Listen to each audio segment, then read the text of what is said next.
Hello. Class tenth के क्षितिज के part 2 में हमने सूरदास के पदों को पढ़ा था। सूरदास के पदों को पढ़ने के बाद उनसे संबंधित जो भी प्रश्नोत्तर हैं उनको हम देखेंगे। तो पहला क्वेश्चन है, गोपियों द्वारा उद्धव को भाग्यवान कहने में क्या व्यंग निहित है। तो पहला क्वेश्चन आपको स्क्रीन पे दिखाई दे रहा होगा कि 12 क्वेश्चन इसमें दिए गए हैं। पहला क्वेश्चन है, गोपियों द्वारा उद्धव को भाग्यवान कहने में क्या व्यंग निहित है।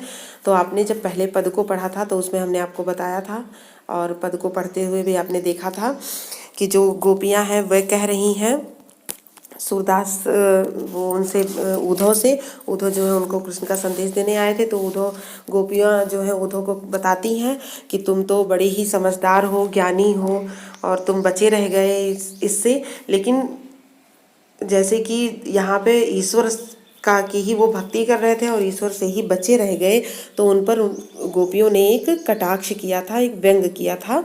तो यही क्वेश्चन है, गोपियों द्वारा उद्धव को भाग्यवान कहने में क्या व्यंग निहित है। तो इसका आंसर लिखेंगे, गोपियों द्वारा उद्धव को भाग्यवान कहने में व्यंग निहित है।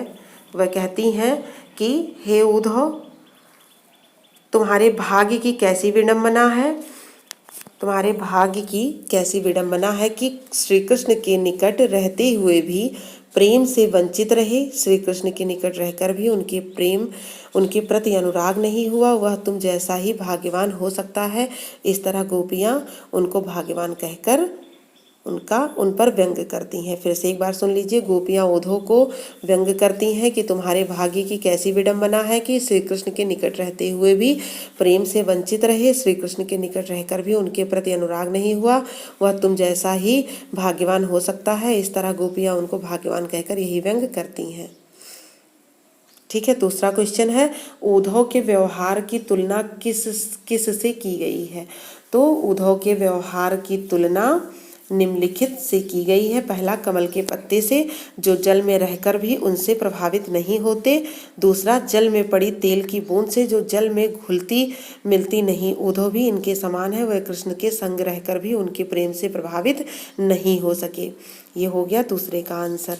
तीसरा क्वेश्चन है, यहाँ पर तीसरा क्वेश्चन है आपका, गोपियों ने किन किन उदाहरणों के माध्यम से उद्धव को उलाहने दिए हैं।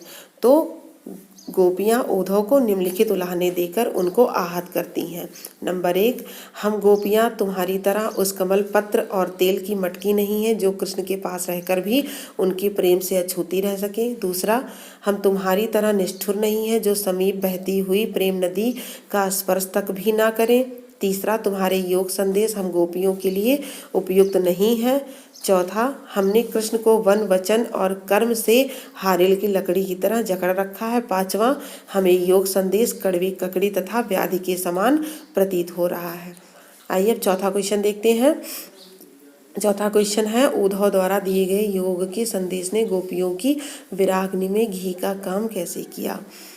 तो आंसर इसका होगा, उत्तर होगा, ब्रज की गोपियाँ इस प्रतीक्षा में बैठी थी कि देर सवेर कृष्ण उनसे मिलने अवश्य आएंगे या अपना प्रेम संदेश भेजेंगे। इसी से वह तृप्त हो जाएंगी। इसी आशा के बल पर वह वियोग की वेदना सह रही थी। परंतु ज्यों ही उनके पास कृष्ण द्वारा भेजा गया योग संदेश पहुंचा, वह तड़प उठी। उनकी विरह ज्वाला तीव्रता से भड़क उठी। उन्हें लगा कि अब कृष्ण उनके पास नहीं आएंगे, वह योग संदेश में ही भटका कर उनसे अपना पीछा छुड़ा लेंगे। इस भय से उनकी विराग्नि भड़क उठी।